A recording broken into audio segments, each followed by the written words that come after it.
On va commencer par la réponse la plus importante.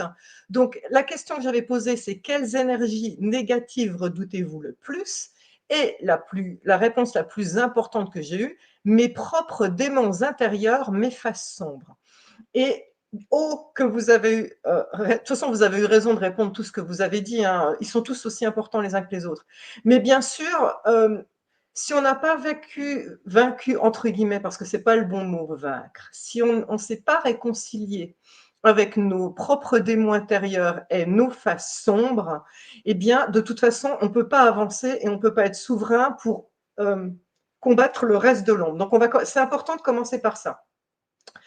Déjà, ce qu'il faut comprendre, c'est que nos propres démons intérieurs, on ne peut pas les ignorer. C'est-à-dire que votre voisin toxique, un membre de la famille toxique, un ami même toxique, une fois que vous vous rendez compte que cette personne est toxique, vous pouvez couper les ponts momentanément ou couper les liens momentanément de manière à vous recentrer sur vous, vous faire du bien de nouveau.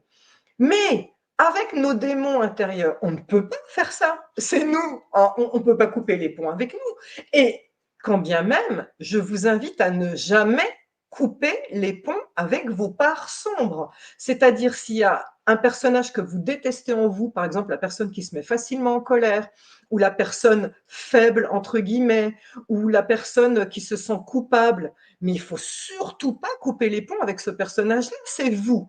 Donc, il est déjà important de comprendre que dans les techniques par rapport à vos propres démons et vos faces sombres, on n'a pas d'autre choix que de les voir et de se réconcilier. Alors, pourquoi maintenant on a tous des démons et des faces sombres?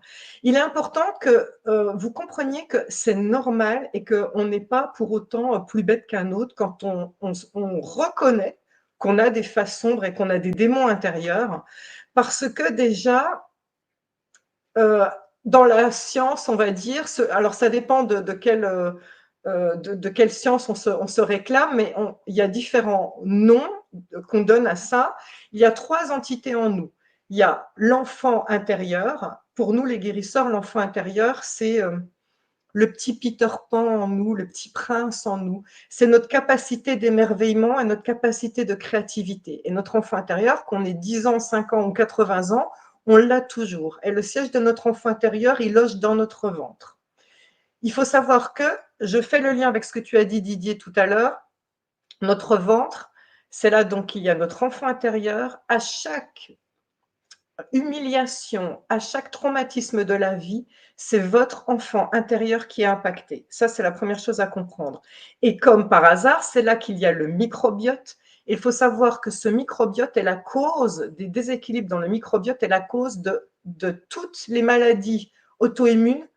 La médecine est en train de se rendre compte que c'est une grande cause d'une grande majorité de maladies dégénératives, justement, et bien sûr, ventre, troubles alimentaires, addiction, etc. Donc, on fait déjà un lien entre l'enfant intérieur, c'est-à-dire le petit nous, la partie créative et crédule de nous, la partie instinctive, la partie intuitive et la partie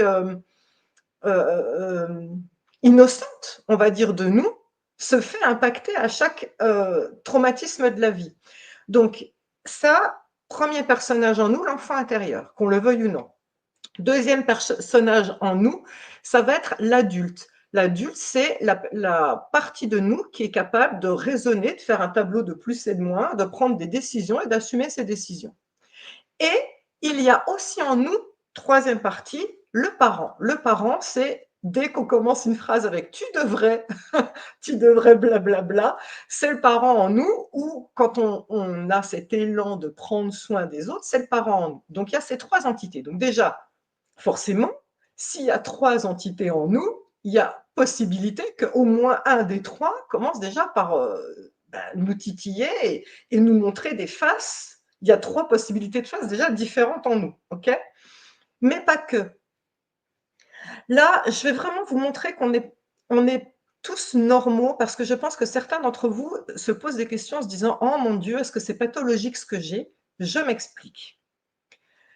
En ce moment, on parle beaucoup du trouble dissociatif de l'identité, le TDI, avec des gens qui vont vous parler de leurs alters, c'est-à-dire qu'ils ont d'autres eux, voilà, d'autres facettes d'eux-mêmes. Alors, je vous rassure, hein, on n'est pas tous dans la pathologie du TDI, trouble dissociatif de l'identité, mais on l'a tous. Ce que je veux dire par là, c'est que euh, quand on est enfant, notre cerveau crée des mécanismes de protection. Et donc, imaginons, vous êtes enfant et vous vous faites agresser. Bah, alors je vais prendre un exemple, hein, voilà. Quand j'étais enfant, je me faisais agresser constamment par mon père, qui était quelqu'un de vraiment violent psychologiquement, émotionnellement, à tout point de vue. J'ai créé un protecteur. C'est-à-dire, sans aller jusqu'à la pathologie, quand c'est pathologique, dans le TDI, trouble dissociatif de l'identité, la personne ne sait pas quelles sont ses autres facettes. C'est-à-dire, le mécanisme de survie qui est fait par le cerveau fait qu'on switch d'un personnage à un autre. Donc là, on est dans la pathologie. Mais il n'en reste pas moins que quand on n'est pas dans la pathologie, eh bien, par exemple, moi, j'ai créé un personnage protecteur. Et ce personnage protecteur, eh bien, à tout moment, quand quelqu'un hausse le ton sur moi, je ne sais pas pourquoi, ce n'est pas la Sandrine normale que vous connaissez qui va répondre, c'est d'un seul coup, il y a en moi ce personnage protecteur qui va surgir, qui va montrer les crocs et qui va regarder le regard noir, qui va dire « Waouh, tu ne me parles pas comme ça, j'accepte pas ça ». Et donc moi, Sandrine, je peux très bien, une fois que le lait a redescendu, me dire non mais qu'est-ce qui t'a pris, ça va pas de parler comme ça. Mais oui, mais c'est une face de moi. Et cette face, elle a été créée pour ma survie. Et il en va de même pour euh, la personne séductrice. On peut créer un personnage qu'on déteste qui va être le séduisant, celui qui va louvoyer pour apprivoiser. Mais ça aussi, c'est un mécanisme de survie qu'on crée quand on est enfant. On n'a pas 15 000 solutions quand on est enfant. Soit il faut qu'on fuit, soit il faut qu'on attaque, soit il faut qu'on se fasse petite souris, soit le syndrome de Stockholm, il faut qu'on apprivoise notre abuseur. Donc parfois, on va avoir des côtés minaudants, des côtés aguichants, des côtés femme-enfant ou homme-enfant, je ne sais pas si on peut dire ça pour un homme, qu'on va détester, mais c'est encore une facette de survie pour nous. Tout comme le manipulateur, on sait très bien que chez nous, chacun d'entre nous, on est capable de sortir le manipulateur. On est capable de sortir un personnage qui va aller manipuler les autres et on le déteste. Donc, ce qu'il faut que vous compreniez, c'est que Dieu merci, c'est normal qu'on ait ces facettes-là. Et quand est-ce qu'on s'en sort? Le but de la vie, quelque part, quand vous, vous êtes incarné dans votre corps et quand moi, je me suis incarné dans mon corps, outre le fait d'expérimenter des choses dans ma chair, dans la matière, des choses intéressantes, le but de la vie est de s'unifier. C'est-à-dire, toutes ces facettes-là, c'est déjà de les voir, de les reconnaître, de dire oui, ça fait partie de moi. Peut-être, avec un peu de chance, de se dire ok, je comprends quand elle a émergé, cette facette de moi, et surtout de les réconcilier. Et donc, ça, on ne va pas faire de soin là-dessus. On va faire un soin aujourd'hui et on en fera un le 7 octobre avec Didier plus tard. Aujourd'hui, on va faire un soin pour régler d'autres problèmes par rapport à l'ombre, mais je vais vous expliquer comment on règle. Voilà, donc ça, c'est on en parlera à un soin de nettoyage et de purification de votre corps et de votre espace vital pour enlever les entités du bas astral, les mauvais sorts. Donc là, je vais mettre les mains dans la fange, dans l'horreur, d'accord? Là, donc, on en reparlera tout à l'heure, mais pour les démons intérieurs, je ne vous laisse pas comme ça dans la nature avec l'information. Il y a deux solutions. Il y a, pour ceux qui, et je sais que vous êtes nombreux parce que je sais que c'est un best-seller, pour ceux qui ont les 21 clés de reprogrammation, ça correspond à la clé 5. Donc, il y a 8 heures d'audio gratuit. Donc, vous n'avez qu'à le mettre directement. Vous vous allongez et vous faites la clé 5. Et vous allez suivre mes instructions parce que ça vous demande d'avoir un miroir. Et il y a aussi, juste avant, la préparation avec la clé 4 avec Marie. Maintenant, ceux qui n'ont pas ce livre, parce qu'il est hors de question que je force à la vendre quoi que ce soit, C'est gratuit sur ma chaîne YouTube, donc ce sera le jour 4 et jour 5. C'est-à-dire que vous vous mettez sur ma chaîne YouTube Sandrine Muller et vous tapez Sandrine Muller jour 4 ou Sandrine Muller jour 5, vous avez le soin gratuit pareil. Ce qui est plus intéressant dans le livre, c'est que c'est épuré, c'est fait en studio, c'est carré, voilà. Donc ça, c'est très très important que vous regardiez. Donc, allez les voir, ces facettes. Allez les voir et reconnaissez-les. Une fois que vous aurez fait le jour 4 et 5, ou la clé 4 et 5, on peut encore plus aller voir votre enfant intérieur et la partie meurtrie de vous, parce que souvenez-vous, hein, tout prend sa source dans le ventre, et votre enfant intérieur est dans le ventre. Euh, il y a le recouvrement d'âme qui consiste à remonter le temps là où votre enfant intérieur et le petit vous a été impacté pour vous soigner. Et donc, ça va être la clé 13 et 14 des 21 clés de reprogrammation ou le jour 13 et jour 14 de ma chaîne YouTube. Donc là, vous avez, on va dire, toutes les clés pour répondre à la question, justement, quelle énergie négative redoutez-vous le plus? Vous avez répondu à 35%, mes propres démons intérieurs et mes faces sombres. Est-ce que j'ai été claire sur ce sujet, Didier, ou est-ce qu'il y a des questions qui viennent dans le chat? Alors attends, je vais regarder en même temps. On va déjà rajouter à nouveau le sondage que tu as fait. Alors, tu es sur 35%, hein, mes propres démons intérieurs 35%, me voilà, façon. on a réglé l'histoire des Voilà. 35%. Ouais. On voit. Alors attends, je vais essayer de. Alors, c'est pas là, mais on le voit ici. Voilà. Mes propres démons Voilà, intérieurs et démons façons. intérieurs, mes faces sombres. Voilà. Exactement. Ça, c'est ce qui fait peur. Donc, en gros, qu'est-ce que tu as, le fait que tu as analysé cela, c'est quoi? La peur de faire mal aux autres quand on se dit, voilà, si j'ai peur de dire des choses blessantes et de perdre l'amitié des autres, de ne plus être aimable, de ne plus être dans Ah le oui, standard. que les gens répondent mes propres démons intérieurs, mais je pense que, alors ça, par exemple, si effectivement ton démon intérieur, c'est le protecteur que tu as créé, tu peux avoir peur de blesser les autres et de répondre trop violemment. Donc effectivement, il faut aller voir ce démon, entre guillemets, que vous avez créé, ce protecteur. Hein, pour moi, c'est très positif à la base. Mais c'est surtout, je pense que ça nous fait peur. Parce que on essaye d'être des belles personnes et des êtres de lumière, et quand on se retrouve soit à avoir peur et à se faire petite souris dans certains cas, et ben une fois qu'on se retrouve chez nous, on se dit mais pourquoi j'ai été lâche à ce point? Pourquoi j'ai pas su répondre? Ou l'inverse, quand vous vous mettez à crier sur quelqu'un parce que vous vous êtes senti agressé, quand on se retrouve chez soi, on se dit mais qu'est-ce qui m'a pris? Donc finalement, premièrement, tu as raison Didier, il y a la peur de faire mal aux autres, mais en fait, c'est surtout la peur de soi.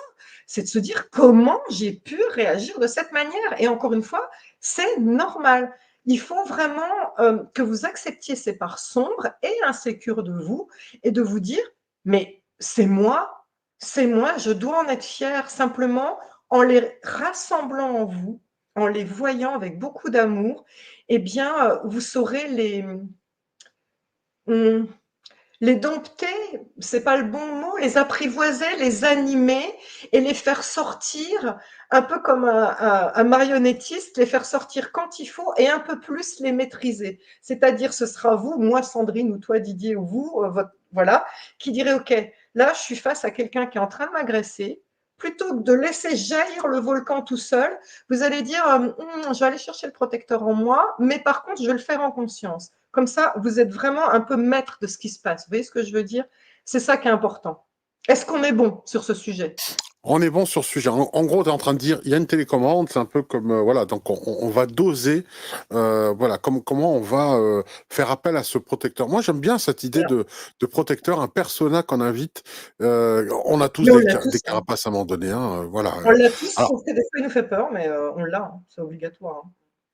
Alors, effectivement, il y a des choses plus ou moins un peu avouables, et c'est vrai que on pense tous à la schizophrénie. En fait, non, c'est pas schizo, Alors, la c'est normal, ça. schizophrénie ou les troubles dissociatifs de l'identité, j'ai remarqué là sur Ouais. TikTok, il y a plein de personnes, c'est devenu la mode de dire Ah, ah une personne qui s'habille tout en rose et ah je vous présente, je m'appelle Vanille Fraise, je suis la personnalité cool de moi-même. Et puis après, non mais j'exagère volontairement. Hein. Et là, vous allez avoir une personne qui va se déguiser avec une épée qui va dire ouais, et moi je m'appelle Raon et moi je suis le sauveur de Sandrine. Donc là, c'est poussé à l'extrême chez TikTok, mais ça Ouais. vient quelque part de la mode des troubles dissociatifs de l'identité. Et encore une fois, c'est une pathologie. Quand c'est pathologique, on ne sait pas combien d'altères on a, et c'est au rôle du psychologue et du psychiatre d'aller les chercher. Donc, tous ceux qui font un peu du cinéma en disant je vous montre telle facette de moi, ne sont pas plus anormaux que vous et moi, on va dire, on a tous ça. Voilà, c'est juste On a qu'eux, tout. ils s'amusent à les mettre en scène, mais voilà, c'est tout à fait normal. Il faut juste apprendre à vivre avec et à les assumer, en fait. Voilà. D'accord. Donc les assumer très clairement pour. De toute façon, de toute façon, il faut composer avec. Alors on va pas. Ils font Bien sûr, partie. Ils font partie de nous. Alors là, pareil, on parle du trouble dissociatif et on confond de avec la l'identité. schizophrénie qui est autre chose. Le séducteur. Tu parlais tout à l'heure, hein, où on devient mignonnant un petit peu pour Mm. essayer d'aller dans le sens histoire de sauver. Là aussi, on va toujours donner l'aspect négatif, le côté ouais mais c'est manipulateur. Je trouve pas forcément. Si c'est une stratégie pour s'en sortir, je vois pas. Syndrome de Stockholm, hein, je veux Voilà, dire, c'est les ça. victimes d'attentats, les victimes qui ont été retenues captifs, ils n'ont pas d'autre choix. Donc, Non, c'est à un vrai. moment ou à un autre, on a su créer ce personnage aussi. Je veux dire, nous tous, hein, il faut aller Ouais. voir ça. C'est important hein, de voir ces facettes-là. Hein. Donc, vous allez voir, le rituel est très, très beau. Vraiment très, très beau. C'est surprenant. C'est surprenant parce qu'on a un miroir et on ne se reconnaît pas. Quand on fait le rituel, soit on va avoir un regard très très dur de soi et dire oh mon Dieu, qui est cette personne, je ne l'ai jamais vue, ou au contraire une fragilité extrême et on va avoir envie de prendre ce petit vous quelque part dans les bras, hein, voilà. Et donc, comme je vous dis, c'est soit sur les 21 clés de reprogrammation, soit gratuit sur ma chaîne. Le soin est à votre dispo pour travailler sur vous.